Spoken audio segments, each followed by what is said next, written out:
If there's one thing everyone loves, it's definitely the minions! But do you know all the lords and masters who have commanded the 899 minions that exist?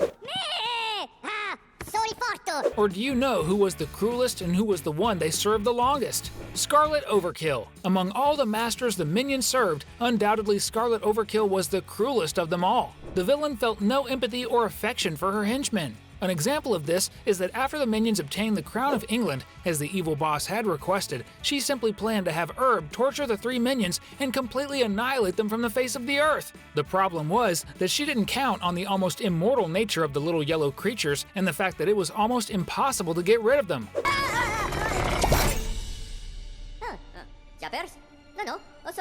Wow. After that, the master of the little creatures even tied two of them, literally to a mountain of explosives, to blow the poor things into thousands of pieces, which fortunately didn't happen.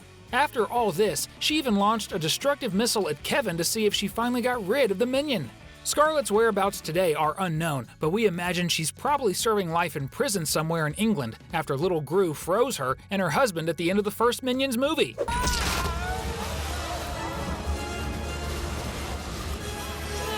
At least she didn't have the same fate as most of the former masters of the Yellow Beings, who were simply completely extinct, just like what happened with the first master of the minions, the Tyrannosaurus Rex. As soon as the minions emerged from the water, they immediately came face to face with a brutal creature that inhabited the prehistoric era, the Tyrannosaurus Rex. And we can say it was love at first sight for evil. Immediately, the Yellow Beings identified that he was the most evil being and began to follow him. And actually, serving the giant lizard made a lot of sense, since the dinosaur's name has everything to do with what the minions like most: evil.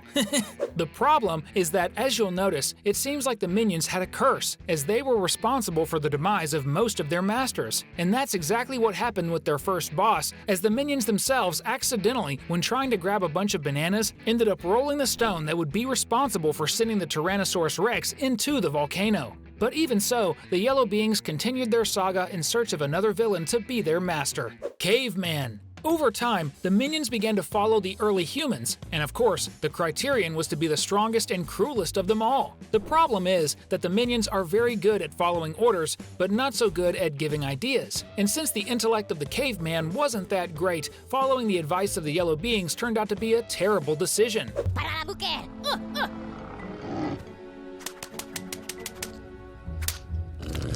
But at least someone benefited from this story: the bear, who ended up filling his belly. But at the same time, the minions ended up without a master once again. And once again, it was because of them that it happened. But tell me, what would you do if you were the boss of the Yellow Beings? If you think that would be amazing, comment below, #master. Gru. Among all the masters the minions had, undoubtedly, Gru is the kindest of all, even though he was once an excellent villain. For instance, little Gru even let them sleep in his bed one night when Bob was scared. Gru was the youngest master the minions started following, which shows that the relationship between servants and master was very good most of the time, as today Gru is over 50 years old, indicating they have been together for approximately 4 decades, which is quite a long time for human life, even if not for the minions who are practically immortal. Despite being a villain, Gru always took care of the minions, showing affection and spending leisure time with them, as we see in Mel's memories. The minions also really enjoy serving Gru, but their natural inclination towards evil makes them miss their master to carry out villainous actions, causing them to temporarily abandon him. But then they end up returning and willingly becoming his servants again. From what we've seen, Gru is the first master to let the minions take vacations and really treats them like family members, which certainly makes their relationship very special. This might end up leading Gru's own family to inherit the right to have the minions as servants in the future. But more on that later, because first, let's talk about one of the most historical masters the minions ever had: Egyptian Pharaoh. After witnessing the caveman being devoured before their eyes, the minions ended up finding their way to the great leaders of Egypt, the pharaohs. And it seems like the Yellow Beings spent many years helping the pharaohs enslave people and build the pyramids. Probably while they were there, they may have been the minions of great pharaohs like Tutankhamun and Ramses II. But the problem is that making the minions use their heads isn't a good idea. And that's exactly how they designed and executed the construction of one of the pyramids. And when they inaugurated it, the construction collapsed on the Egyptians. And from that moment on, the minions were expelled once again, as once again, they ended up putting an end to their own masters.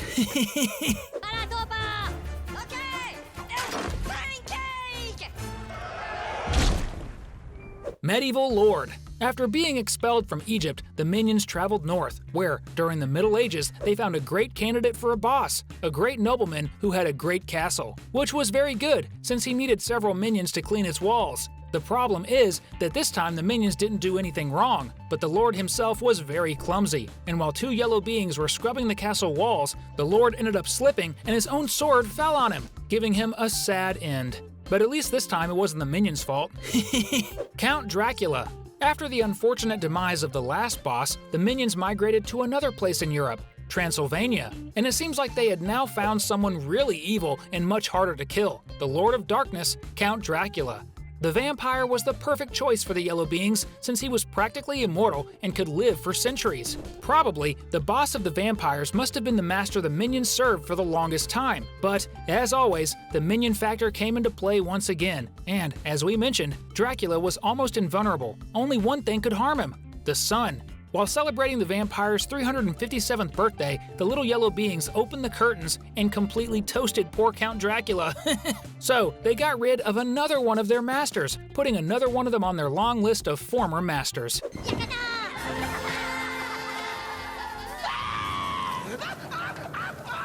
Napoleon.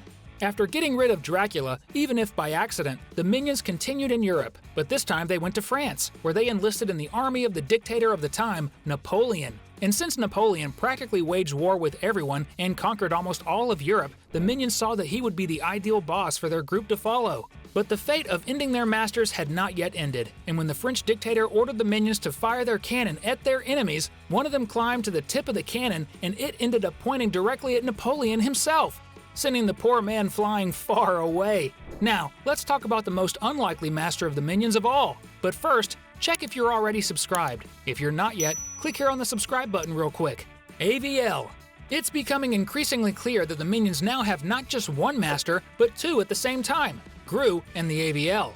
This actually makes sense since the AVL pays Gru's salary and he pays the minions. In the end, it's the anti-villain league that funds the group of yellow beings. At least, that's how it seems. Now they have combo offices that they use for various things and are available to the agency for the most dangerous missions. Which is also great for the organization since they have guinea pigs for their experiments, as we saw in the case of the creation of the Mega Minions. So we can really say that the AVL is on the list of masters of the minions. Yeti. Going back in time again, after the minions got rid of Napoleon, they ended up in Siberia, where they spent several years living alone without serving any master. But over time, their joy turned into sadness, since they were only truly happy when they served someone really evil. That's why when the Yetis appeared, they felt that this was the cruelest creature there was and put on a show, and he even liked it. The problem is that in the final act, a huge piece of ice fell exactly on the head of the Yeti boss, and he died. To escape from the other monsters, the minions went to England to find the three minions who had left in search of finding a new master more evil than all the previous ones. And the worst part was that they found her, Scarlet, who was the first master on our list. That woman is really cruel. Bonus! In addition to these 10 masters we mentioned here, we can say that the next boss of the minions is already set. Of course, we're talking about Gru Jr. It's obvious that Lucy's little son has a great vocation for boss. And as we see, he's even going to participate in a mission alongside his father and the minions, which shows that he really has a knack for it. Since the minions are practically immortal, at some point Gru will pass the baton to Junior and he will continue to be the master of the minions, which is one of the few times the yellow beings won't end up with their own master. Since you're part of our team of fans of cartoons and animated movies, we're leaving two very cool videos for you to watch right now if you want. You can click on either one and you'll definitely enjoy it. See you in a bit. Bye!